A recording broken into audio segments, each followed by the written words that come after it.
A transgender sports referendum will now be in the hands of the Secretary of State.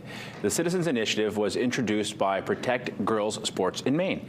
The referendum would bar transgender students from competing in school sports teams that align with their gender identity and would prevent transgender students from using athletic facilities that align with their gender identity.